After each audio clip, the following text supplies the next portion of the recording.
welcome back to our channel. So today I have Zach here to help me tell you 6 things to avoid while starting your keto diet, as well as their substitutes. So with that being said, let's get started. Okay, so number 1, pastas. You want to try and stay away from any kind of pasta. Now, like I've said on our Instagram, which if you aren't following us, I'll go ahead and add the Instagram tag down here, but we are semi-keto family. So sometimes we're on keto, sometimes we're not.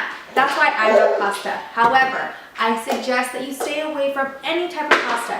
Whole wheat pasta, rice pasta, any kind of pasta. Exactly, no pastas.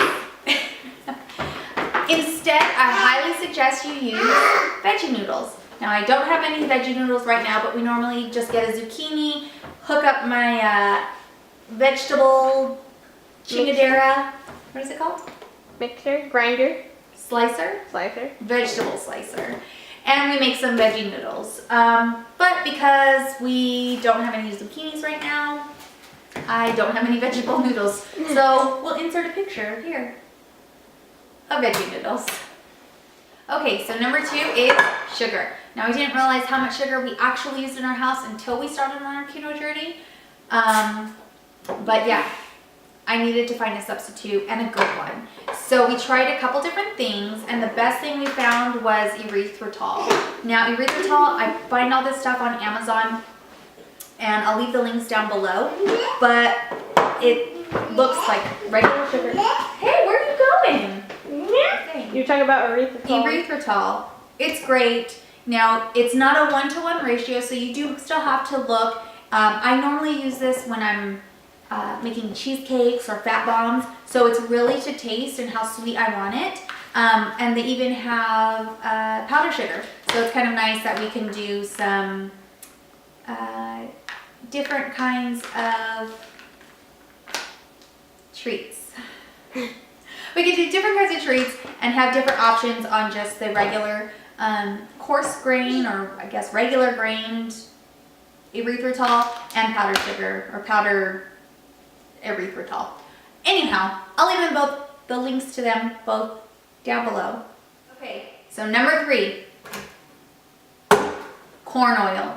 Not only corn oil, but vegetable oil and soybean oil. I highly suggest you stay away from them. Now, we have this because there's one Mexican recipe that, yeah, I do use it. But that's about it. Instead, I suggest these oils. Also coconut oil, but I forgot to grab it. Anyhow, so olive oil for most of the normal cooking.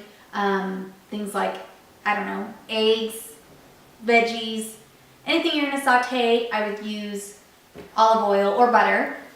When you're baking, I have found that grapeseed oil is absolutely amazing substitute for vegetable oil. I use it in my cakes, and you can't even taste anything. I've tried olive oil in my cakes as well as coconut oil, and you could just kind of taste that olive or coconut flavor, and sometimes it just doesn't mesh well with other things that I'm baking. But grapeseed oil, there's like virtually no taste to it. And then those pan sprays, that's like kind of gross when you're making like pancakes or waffles, avocado oil, and it's wonderful. There's also some olive oils I know that you can find in a spray, or get a spray bottle in order to use them. But these oils are highly, highly suggested, especially when on keto and trying to find substitutes for this kind of garbage. Okay, so next is potatoes. Now, we love potatoes. Mashed potatoes, roasted potatoes, baked potatoes, any kind of potatoes. We do love that in our house. However, they are not very good. They have a lot of starches. For keto, yes, he's already looking for the substitute, cauliflower. Now, we just had some cauliflower pizza last night. Oh. See, it's good. But there's so many recipes for cauliflower or mashed cauliflower, cauliflower pizza, cauliflower rice, and just a head of cauliflower actually goes a long way. Especially in this house, we could do pizza one night and then mashed cauliflower the next. It's seriously, yeah, it's yummy. It's great.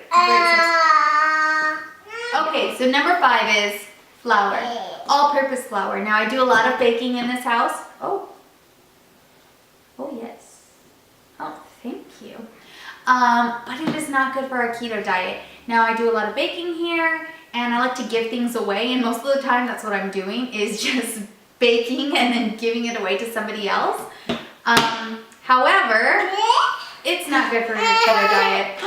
This is though almond flour. Now almond flour and coconut flour are a better option. However, I have found that coconut flour is a little bit more dry. Oh, he doesn't want to be on keto. He wants regular flour. But coconut flour tends to be a little bit more dry, so you have to add a lot more moisture into it.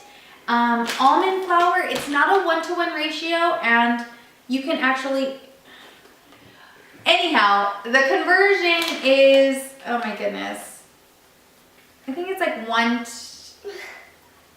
to 1/3.